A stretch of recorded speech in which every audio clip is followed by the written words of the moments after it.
RSS को मानने वाले लोग भी हैं, तो बाबा साहब अम्बेडकर, फूले साहू को मानने वाले भी लोग हैं, पेरियार को मानने वाले लोग, सबको अपना अपना वो है, लेकिन सरकारी संस्थानों में उनको जो घुसने की इजाजत नहीं मिलनी चाहिए। इससे जो है माहौल बिगड़ेगा। वो बहुत उनके जो मुख्यमंत्री हैं उनसे पूछना कि देश की आजादी में किस किसका योगदान है, शायद वो जवाब दे पाए।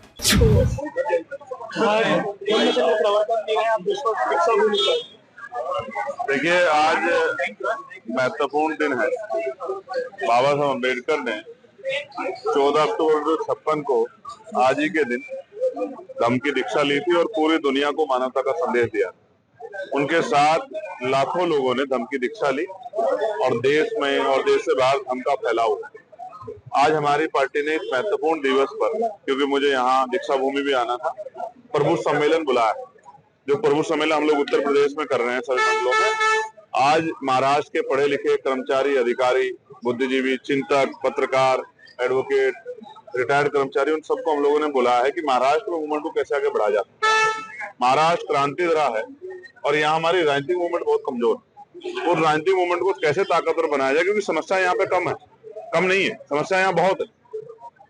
मैं जब भी आता हूँ मेरे पास कोई ना कोई खड़ा होता है कि इस शहर में हमारे घरों पे बुलडोजर चल के वहां नई कॉलोनियां बना के, नए जो है मॉल बना के हमें निकाला जा रहा है। इतनी समस्या मैं जब भी आता हूँ। अब तो कास्ट सिक्योरिटी बढ़ने लगी, तो ये तय हुआ है कि आजाद समाज पार्टी का विस्तार जो है वो यहाँ महाराष्ट्र में भी बहुत तेजी से किया जाए। इसलिए प्रबुद्धन सम्मेलन में है कि बैठ के चर्चा करें किस तरह से हम लोग इस मूवमेंट को आगे बढ़ा सकते हैं। तो बिहार में चुनाव हो रहे हैं, आपकी पार्टी की क्या भूमिका रहेगी? बिहार के चुनाव पे आज प्रदेश की टीम निर्णय लेगी और शाम तक वो मीडिया के सामने आ जाएगा।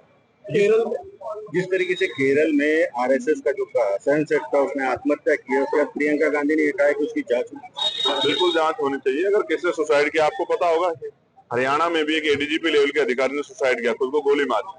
उनके परिवार ने अभी तक उनकी डेड बॉडी को अंतिम संस्कार नहीं किया है। तो अगर कोई सुसाइड हुआ है तो उसकी जांच होनी चाहिए, निष्पक्ष जांच हो। मैं ये नहीं कहता कोई दोषी है, लेकिन जांच हो, निष्पक्ष जांच हो, तो न्यायिक जांच होगी तो मुझे लगता है कि फिर रिजल्ट सही सबके सामने आ जाएंगे, कौन दोषी है और क्यों ये सब चीजें हुई। कर्नाटक के मुख्यमंत्री ने कहा है कि आरएसएस के लोग जो शाखा में सरकारी संपत्तियों या सरकारी इमारतों का इस्तेमाल करते हैं, इस पे पाबंदी डालने के लिए केरल के तर्ज पर कुछ सोचा जाएगा। देखिए, ये उनका अपना निर्णय है। हालांकि किसी भी सामाजिक संगठन हो या राजनीतिक, सरकारी संपत्तियों में उनकी छेड़खानी नहीं होनी चाहिए, उनको उस तरह की वहाँ परमिशन नहीं मिलनी चाहिए। इससे क्या होता है, जैसे विद्यालय और कॉलेजों में परमिशन मिलेगी तो वहाँ के माहौल खराब होंगे और एक बिना किसी नेचर के किस तरह का माहौल बनेगा जिसका खामियाजा जो है उस क्षेत्र को, उस प्रदेश को भुगतना पड़ेगा। ऐसा नहीं होना चाहिए। सभी की अपनी अपनी विचारिक वो है। इस देश में आरएसएस को मानने वाले लोग भी हैं, तो बाबा साहब अम्बेडकर, फूले साहू को मानने वाले भी लोग हैं, पेरियार को मानने वाले लोग, सबको अपना अपना वो है, लेकिन सरकारी संस्थानों में उनको जो घुसने की इजाजत नहीं मिलनी चाहिए। इससे जो है माहौल बिगड़ेगा। संग्राम पाटिल के विधायक है एनसीपी के, यहाँ उन्होंने हिंदुओं से अपील की कि मुसलमानों से दिवाली की कोई खरीदारी न की जाए। ये घटिया सोच है। ऐसी घटिया मानसिकता को संविधानवादी पसंद नहीं करते। ये सब मिलजुल के बना हुआ है।